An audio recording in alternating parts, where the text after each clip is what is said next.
India Australia से pink ball test में Adelaide में हार गई और जब से हारी है तो रिएक्शंस थोड़े एक्सट्रीम आ रहे हैं। लोग कह रहे हैं कि ऐसी हार उन्होंने पहले नहीं देखी। कुछ लोग कह रहे हैं विराट कोहली और रोहित शर्मा को रिटायर हो जाना चाहिए।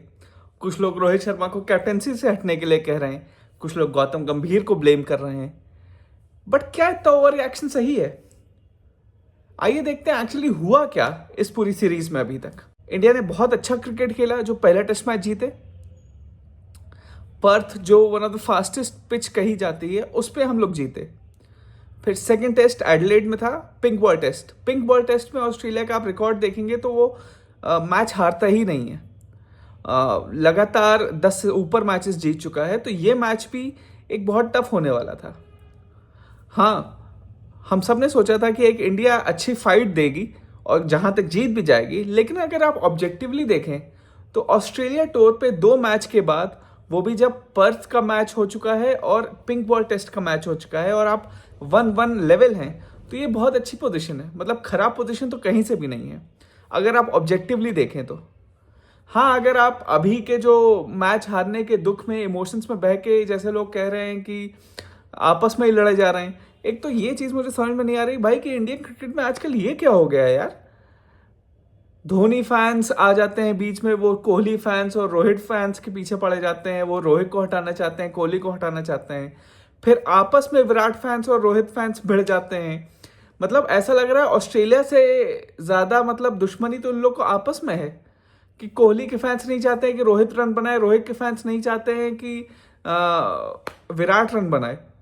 और इन सब में अगर ये राइवलरी छोड़ दीजिए तो बीच में धोनी फैंस और कूद जाते हैं। भैया ना धोनी खेल रहा है ना कुछ, आगे बताते हो नंबर 1 कैप्टन ये, नंबर 1 कैप्टन वो। अरे भैया, जो अभी टेस्ट मैच चल रहा है उसमें तुम इंडियन टीम को सपोर्ट करो, आपस में ही लड़वाए दे रहे हो सबको। ये मेन प्लेयर छोड़िए, कुछ कुछ तो रविंद्र जडेजा के भी फैंस गिरे चुने जो हैं वो आ जाते हैं कि नंबर 1 ऑलराउंडर नहीं खेल रहा है। अरे यार, जो खेल रहे हैं उन लोग को तुम सपोर्ट करो। तुम इंडिया के सपोर्टर हो कि तुम बाहर वाली टीम के सपोर्टर हो? दूसरी बात, पिछले मैच में यशस्वी जायसवाल ने मिचेल स्टार्क को बोला कि बॉलिंग टू स्लो। मतलब एक तरह से उसे स्लेज किया कि भैया ये बस इतनी तेज डाल पा रहे हो तो तुम्हें तो पेल रहे हैं, हम इतनी दूर दूर मार रहे हैं। ठीक है यार, यंग लड़का है, उसने बोल दिया। बट मिचेल स्टार्क जैसा बॉलर जो इतनी तेज डाल सकता है, उसे वो बात अच्छी तो लगेगी नहीं। और इस मैच में देखा आपने कि क्या हुआ। अच्छा, फिर इस पे भी लोग ट्विटर में भिड़ गए आपस में ही। कुछ लोग उसको सपोर्ट कर रहे थे, कुछ उसके अगेंस्ट थे।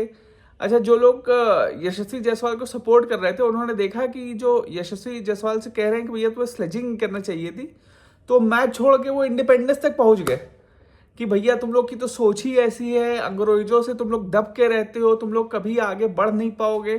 अब भैया, कोई कुछ बोल रहा था कि स्लेज नहीं करना चाहिए, उसका सिंपल रीजन था, वो मैं आपको बताता हूँ कि क्रिकेट ऐसा स्पोर्ट है जिसमें बॉलर से ज़्यादा बैट्समैन को कंसंट्रेशन चाहिए। क्योंकि बॉलर अगर कंसंट्रेशन लूज करे, 1-2 ओवर वाइड डाल दे, तो क्या होगा, उसको 10-12 रन एक्स्ट्रा पड़ जाएंगे। लेकिन अगर बैट्समैन अपना कंसंट्रेशन खोता है तो फिर वो आउट हो जाता है, फिर उसको सेकंड चांस नहीं मिलता है। तो स्लेजिंग का काम जनरली बॉलर्स करते थे ताकि बैट्समैन अपना कंसंट्रेशन खोए। जब बैट्समैन किसी बॉलर को स्लेज करता है तो कंसंट्रेशन खोने से की बजाय वो और ज़्यादा पंप अप हो जाता है, उसके गुस्से को और आग मिलती है, वो और तेज़ी से बॉल डालता है। इसलिए जनरली बैट्समैन बॉलर को स्लेज नहीं करते थे। सिंपल सी बात थी। इसमें इंडिपेंडेंस और अंग्रेजों के गुलाम हो और ये सब करने की क्या ज़रूरत थी भाई? पता नहीं। कोई आदमी किसी को सुझाव दे तो वो सुनना नहीं है।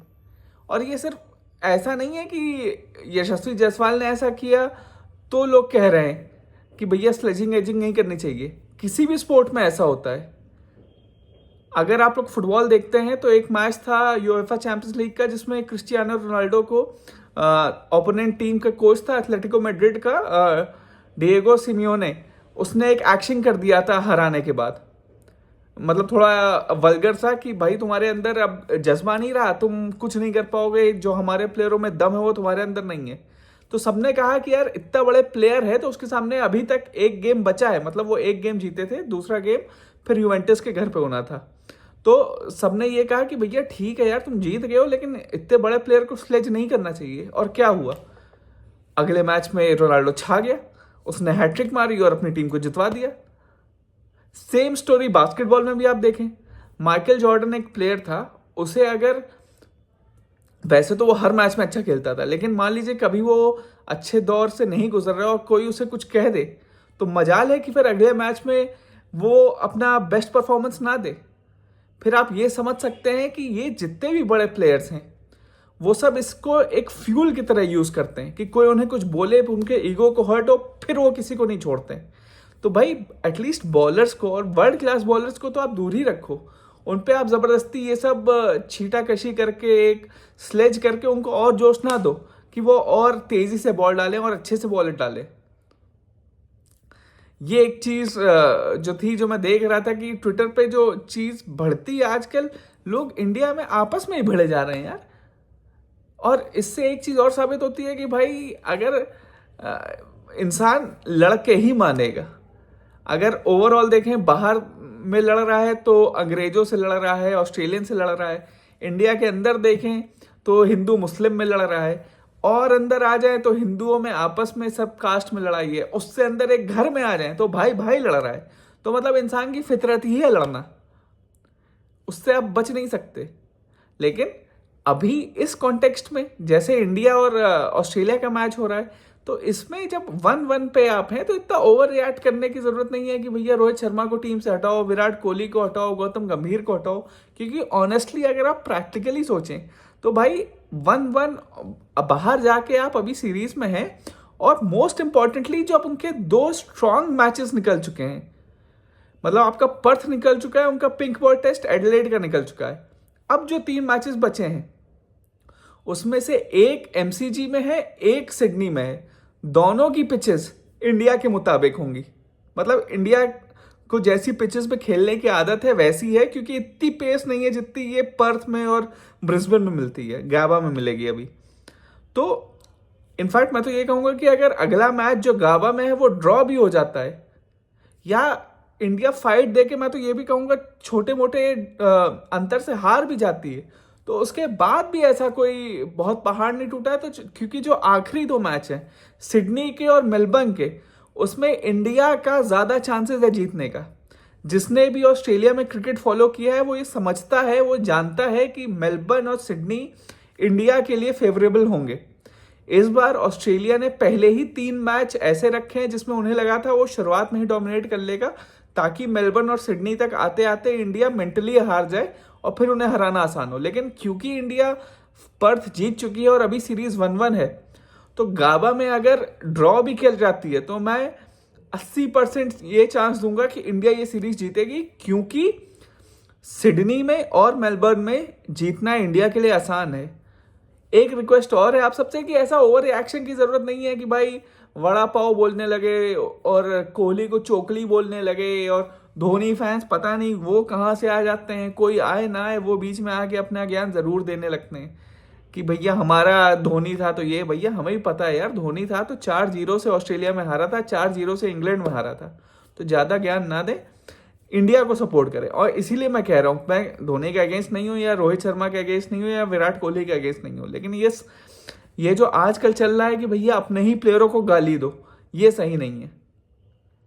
टीम अच्छी है आपकी, बैटिंग में हाँ बहुत दिन से नहीं चल रही है, ये एक बहुत बड़ा इशू है, लेकिन फिर भी आप सपोर्ट करिए। और बॉलिंग में सिराज ठीक हैं, मेरे ख्याल से शमी का सुनने में आ रहा है कि वो पहुंच रहे हैं, तो अगर वो आते हैं तो उन्हें स्ट्रेट अवे आपको खिलाना पड़ेगा। अश्विन की जगह वॉशिंगटन सुंदर को खिलाना पड़ेगा, और कोई चांस चेंज मैं देखता नहीं हूँ अभी टीम में।